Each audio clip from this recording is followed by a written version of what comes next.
Bonjour à tous. Voilà, les élections sont passées, mais Marseille n'a toujours pas de maire. La faute à la loi Paris-Lyon-Marseille, qui sont donc découpés en secteurs.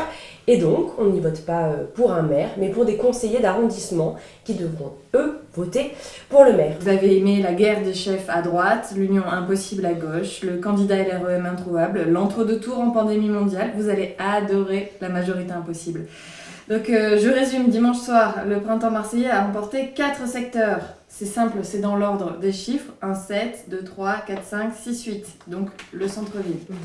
Mais la droite en a remporté 3, le 9, 10, 11, 12, 13, 14, aussi dans l'ordre.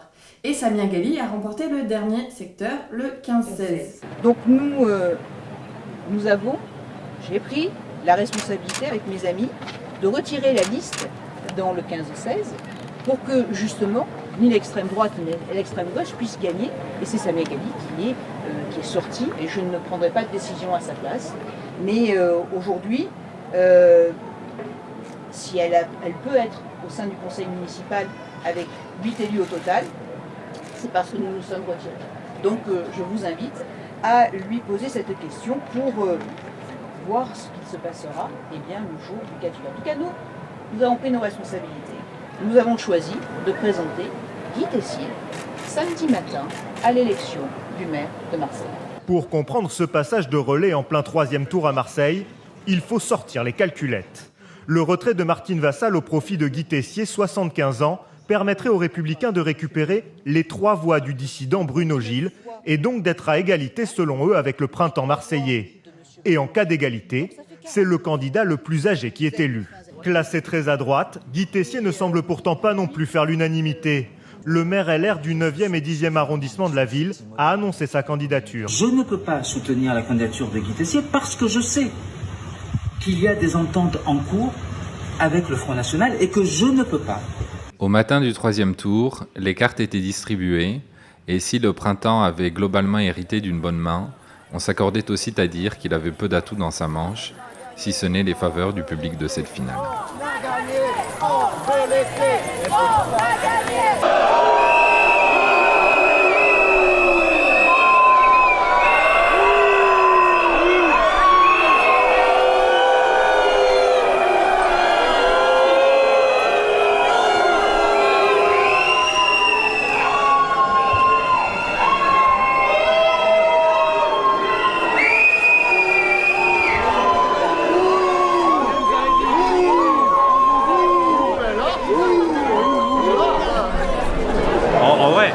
Ça m'impressionne. Si moi j'avais une arme comme ça de mobilisation militante, qu'est-ce que tu rigoles derrière? Tu veux faire des trucs de malade. Je pense que les choses vont se bousculer à partir du second tour. C'est de là où, à mon avis, nous serons les uns et les autres en capacité de pouvoir analyser ce qui a été passé comme accord ou pas, et avec qui et sur quelle base. Samia Ghali et ses 8 élus faisaient figure d'arbitre, puisque la droite, défaite à Marseille mais se maintenant sur le département, disposait seul des grands électeurs capables d'assurer sa réélection au Sénat ou de monnayer des postes de prestige.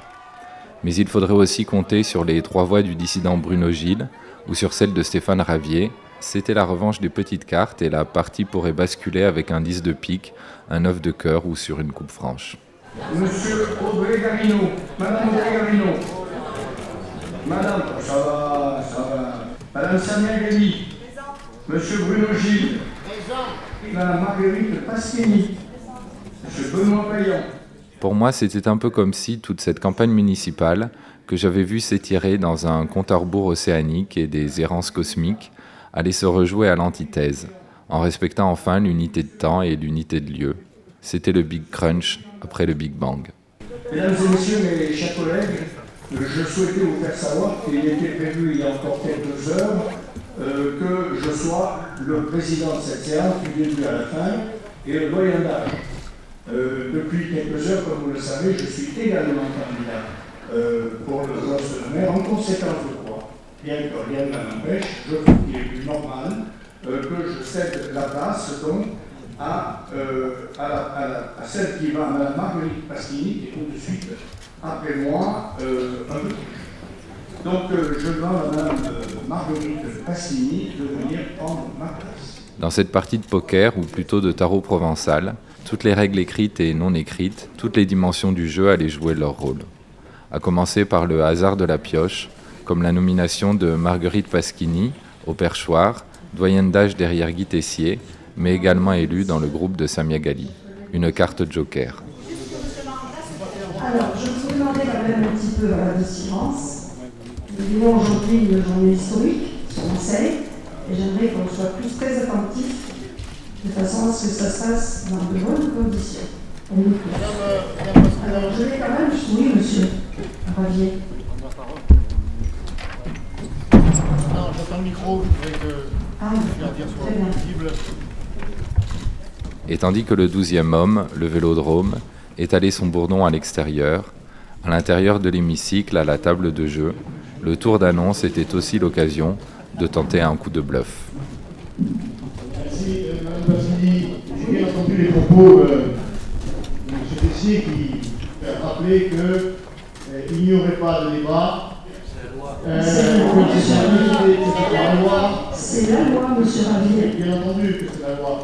La loi, c'est la loi, mais la démocratie, c'est la démocratie. Monsieur Ravier, on est là aujourd'hui. Monsieur Ravier, les débats viendront après. En un premier temps, nous devons élire aujourd'hui un maire. Et là, on est à la phase où il nous faut un scrutateur. Est-ce que vous en avez un? Non, oui, nous ne présenterons pas de scrutateur. Pour la simple et bonne raison que nous ne présenterons pas de candidat. Après ces tractations, ces négociations, ce marchandage qui s'est opéré depuis je vais leur faire savoir que nous ne présenterons pas de candidats qui ne participeront pas au vote. Vous allez passer des jours et des nuits à nous partager les postes, à promettre les postes de premier adjoint de la présidence de Romilly-Caramé. Dans le dos des Marseillais, avec votre occupation,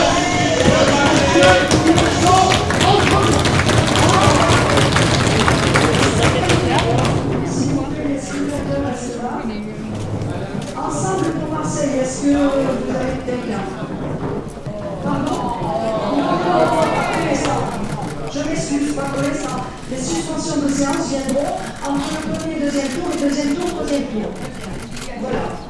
Alors, nous, on va commencer de la séance. Parce que là, ça va pas être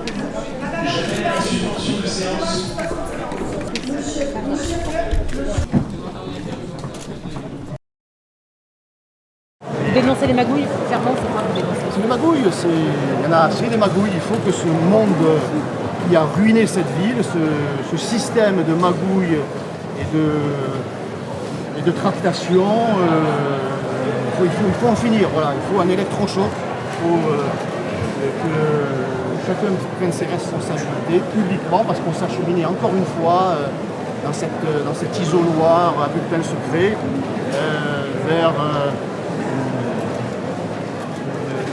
un système qui perdure et qui permet à ceux qui ont ruiné cette ville de continuer à rester à sa tête. Si c'est le cas, on va le savoir.